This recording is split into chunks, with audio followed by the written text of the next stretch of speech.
kuri ubu ku bikoresho bitandukanye byinshi cyane bikoreshwa mu ntambara gusa cyane cyane ku rugamba rukorerwa ku butaka. Muri ibyo bikoresho byinshi bitandukanye bifasha abasirikare ku butaka harimo ibifaru, imodoka by'intambara. Ibi byose kandi bitanga umusanzu uhambaye cyane mu kugira ngo igihugu runaka cyangwa se abasirikare runaka babashe gutsinda abanzi babo mu gihe cyose rwaba rwambikanye ku rugamba rukorewe ku butaka.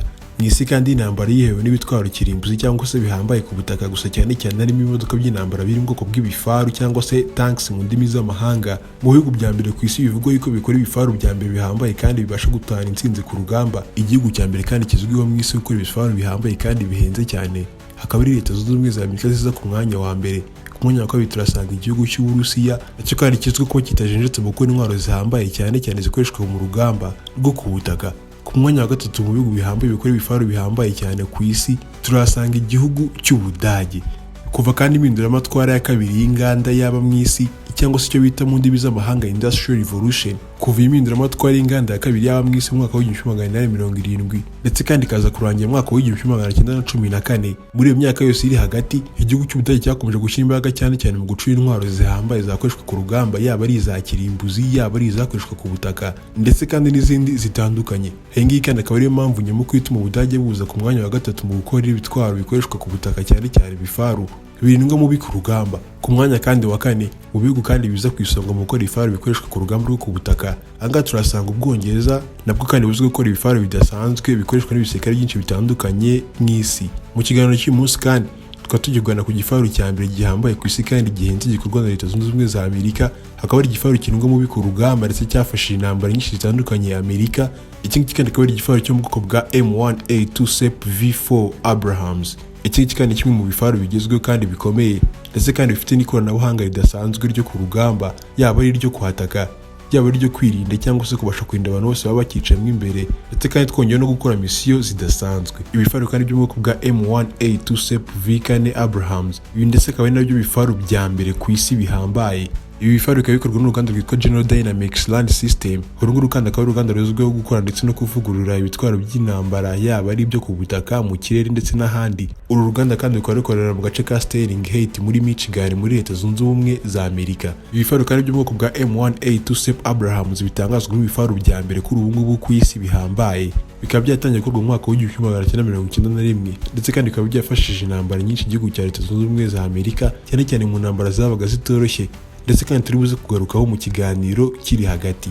Reka tubanze tuvuge ku bushobozi budasanzwe bw'ibi bifaru bya M1A2 SEP V4 Abrahams. Ubushobozi ndetse n'ikoranabuhanga butuma bino bifaru bibi bya mbere ku isi kurenza ibindi bifaru byose by'intambara by'ibindi bihugu. Harimo kandi nk'igifaru gihambaye cyane kiza ku mwanya wa kabiri mu bifaru byose bihambaye ndetse kandi bihenze ku isi, akaba ari igifaru cy'Abarusiya cyitwa T-14 Armata. Gusa nubwo gifite ikoranabuhanga rihambaye ndetse n'imikorere idasanzwe, kikaba kandi cyarahigitswe mu mikorere nacyo ni igifaru cya M1A2 SEP V4 Abrahams cya leta zunzubumwe za Amerika. Ku bushobozi kandi budasanzwe turasanga kuri kino gifaru cy'Abanyamerika akaba ari ku mikorere yo kurasa cyangwa se cyitwa Fire Control Systems mu ndimi z'amahanga. Iki gifaru gifite imbunda ndende cyane. Iyi akaba ari imbunda yo mu bwoko bw'120mm M556 Smooth Bore Cannon. Iyi ngiyi kandi akaba ari imbunda ibasha kurasa kure cyane, ikarasa ibisasu bihambaye ndetse kandi ibasha kurimbura ndetse kandi ifite n'ubushobozi bwo guturikira hejuru y'ikintu runaka cyaba kirashwe. Ku kindi kintu kandi kidasanzwe kuri iyi mbunda, iyi mbunda ikaba ibasha gukoresha ibisasu bidasanzwe byo mu bwoko bwa Smart Ammunition Bombs. Ibi ngibi akaba ari ibisasu byabasha gukoreshwa mu kurasa ahantu hadasanzwe bikurikiye ubushyuhe bw'ikintu runaka. Muri iki gisasu kibasha kurasa nko ku ndege, kigenda kiri kumviriza ubushyuhe bw'iyo ndege mpaka kirashe.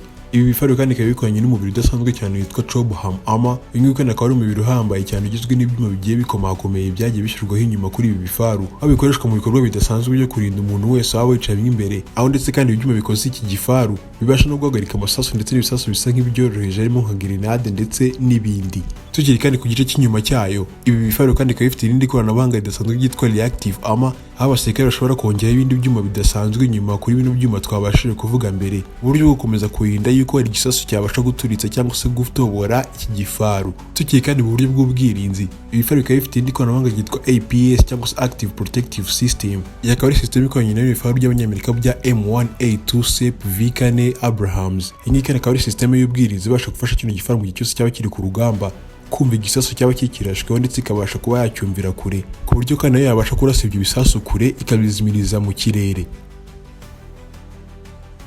dukomeje kandi kubona ubushobozi budasanzwe bwa bino bifaru bya M1A2 Sep V4 Abrahams by'abanyamerika. Ibi bifaru bikaba bifite irindi koranabuhanga ryitwa forward looking infrared bibasha guha ubushobozi bw'ibintu bifaru kuba byakora mu gihe cyose kigoranye, yaba ari nijoro cyangwa se mu mwijima uhambaye. Ibyo bikaba bikomeza urugamba cyangwa se akazi kabyo. Ibi bifaru kandi birongera bikagira indi mbunda yitwa 7.62mm machine gun. Iyi kandi akaba ari imbunda icometse hejuru yayindi twavuze mbere ya smooth bore cannon, gusa ku mikorere yayo ikaba itandukanye.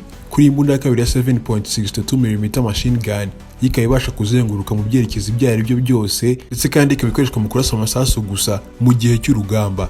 Mu bindi bintu kandi bidasanzwe kuri ibifaru bya mbere ku isi, ibifaru bikaba bifite ubushobozi bw'uko byabasha gusohora imyotsi myinshi mu gihe cyose byaba byatatse, uburyo kandi bwo kwiyoberanya kugira ngo iki gifaru kibashe kwataka umwanzi utamenya ahantu hose cyaba kigeze kimwataka.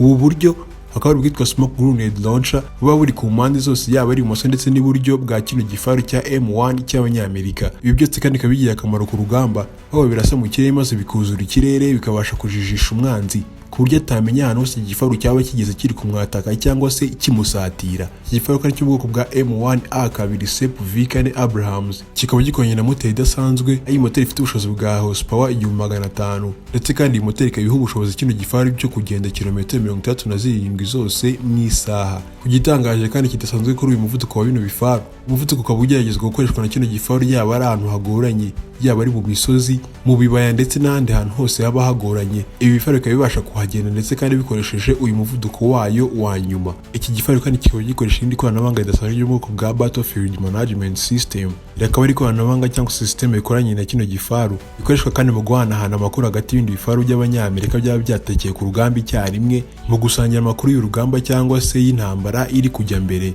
mu gihe cyose ibifaru byaba biri ku rugamba. Kuri ubu kandi igifaru kimwe gusa cya M1A2 Sep V4 Abrahams kikaba gihagaze amafaranga agera kuri miliyoni 9 ndetse n'ibihumbi 300 by'amadolari ya Amerika ku gisirikare cyangwa se igihugu cyose cyaba gishaka kukigura. Aya ngaya kandi akaba ari amafaranga agera kuri miliyoni 13 ndetse na miliyoni 600 z'amanyarwanda, ahagaze kino gifaru kimwe gusa cya M1A2 Sep V4 Abrahams cya leta zunzubumwe za Amerika. Tugiye kandi kuri imisozi zitandukanye zakozwe na kino gifaru, ibifaru bikaba byarwanye intambara yo muri Helmand ndetse no muri Kandahari, ahagana kandi mu majyepfo y'igihugu cya Afghanistan mu mwaka wa 2010 kugeza mu mwaka wa 2011. Ibifaru kandi byarwanye intambara yo muri Mosul cyangwa se muri Iraq yabaye mu mwaka wa 2016, aho ibi bifaru byarwanye intambara mu ntara ya Anbar mu burengerazuba bw'igihugu cya Iraq, bikoreshwa mu kurwanya imitwe y'iterabwoba yose yari mu gihugu cya Iraq muri iyo myaka. Ese wowe ni ikihe kintu cyagutangaje kuri ibifaru bya mbere bihambaye ku isi? Kirwa ku mwanya wa mbere bigitse ibifaru by'Abarusiya, ibifaru by'Abadage ndetse kandi ibifaru by'Abongereza twavuze mbere. Ushaka kuduha igitekerezo cyangwa se inyunganizi waca muri comment section ubundi ukacyandika. Nagusaba kwiyandikisha kandi ugakanda subscribe kugira ngo ujye ubasha kureba ibiganiro byacu bicukumbuye bica kuri uyu muyoboro umunsi ku munsi. Ibiganiro bya politike, amateka, imyidagaduro byose wabisanga kuri Horizon Info. Nongeye kandi kubashimira, ibiganiro byacu nakagaruka.